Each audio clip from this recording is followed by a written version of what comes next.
Xitoy yangidan atalmış Xitoyning terrorizmga qarshi turish qonun tuzum sistemasi va amaliyoti nomli oqtashliq kitob e'lon qilib, xalqaro jamiyatning ko'zini bo'yashga urindi. Xitoy tashviqot organi Shanxo agentligining xabar qilishicha, Xitoy rejim axborot ishxonasi 23-yanvar yangidan atalmış Xitoyning terrorizmga qarshi turish qonun tuzum sistemasi va amaliyoti nomli oqtashliq kitobni e'lon qilgan. Xitoy yaqinqi yillar ichida Sharq Turkistonga aloqador bir necha oqtashliq kitob e'lon qilgan bo'lib, bu qatimliqi BDT Inson huquqlari komitetining Xitoyga aloqador yig'ini echilayotgan mezgiliga to'g'ri kelgan. Xitoy rejimi bu qatimli yolg'on sonliq ma'lumotlar orqali ko'z bo'yashga uringan bo'lib, bundan ilgari mutaxassislar Xitoyning sonliq ma'lumotlarini burmilab tushuntirish va yoshirish orqali ko'z bo'yamchilik qilishga uringanligini ko'p qatim tanqid qilgan edi. Xitoy hukumati yaqinqi yillarda irqiy qirg'inchilik jinoyatini fosh qilayotgan Uyg'ur va qozoq guvohchilarga davomli tahdid sepganmoqda.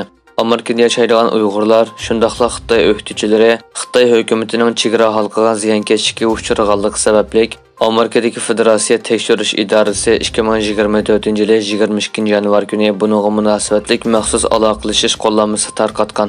Jenevada davomlashayotgan BDT kishilik huquq kengashi yig'inga qatnashib, 24-yanvar New Yorkka qaytib kelgan Rayhon Asad xonim Jenevadagi yig'in jarayonida Xitoyning xalqaro kengaygan bostirish qilmishlari va uningga qanday qarshi turish temalarida muzokaralar bo'lganligini bildirdi.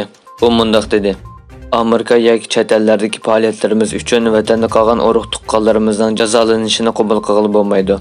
Xitoyning xalqarodagi chegara halqiga bostirish qilmishlarining oldini olish uchun maxsus va kuchli qonun chiqarish to'liq ta'xirsiz bir ishdir. İtaliyada 1 milyard 700 milyon yevroga chetilgan aldamchilik delosi oshkorlangan bo'lib, buningga munosabatlik 64 Xitoy fuqarosi qo'lga olindi. Fransiya xalqaro radiosining 25-yanvar xabar qilishicha, Italiya soqchilari 1 milyard 700 milyon yevro qimmatidagi boj aldamchilik delosini fosh qilgan. Qo'lga olingan 85 jinoyat komandarining ichida 64 Xitoy fuqarosi bor bo'lib, ular Xitoyning ko'langi bank sistemasi orqali soxta talon yasash va pul yuvish jinoyati bilan ayblangan. Xitoy hukumati bir angliyalik savdogarning 2022-yil josuslik jinoyati bilan 5 yillik qamoq jazosiga hukm qilinganligini e'lon qildi. Xitoy diplomatiya ministrligining bayonotchisi Wang Wenbin kundalik muxbirlarning kutilish yig'inida angliyalik savdogar to'g'risidagi savolga javob berdi. 2022-yil Angliya fuqarosi Ian Stone'ning chet el kuchlarini axborot bilan ta'minlaganlik uchun ayblanganligini bayqagan Wang, Stone'ning josuslik jinoyati bilan 5 yillik qamoq jazosiga hukm qilinganligini bayon qildi. Turkiya Shvetsiyaning Shimoliy Atlantik ahdi tashkilotiga a'zo bo'lish tasdiq rasmiyatini tamomlagandan keyin Kanadaning Anqaraga qaratgan embargosini bekor qilinganligi o'ttirg'a qo'yildi. Reuters agentligining ikki diplomatik manbani asos qilgan xabarga qaraganda, Turkiya bilan Kanada bir necha oy suhbatlashish orqali yanvarda kelishim hosil qilgan. Buningga asosan Turkiya Kanadadan import qilingan uchquchsiz aeroplan zapchastlarining qayerda ishlatilganligi to'g'risida texnik ochiq bo'lishga va'da bergan.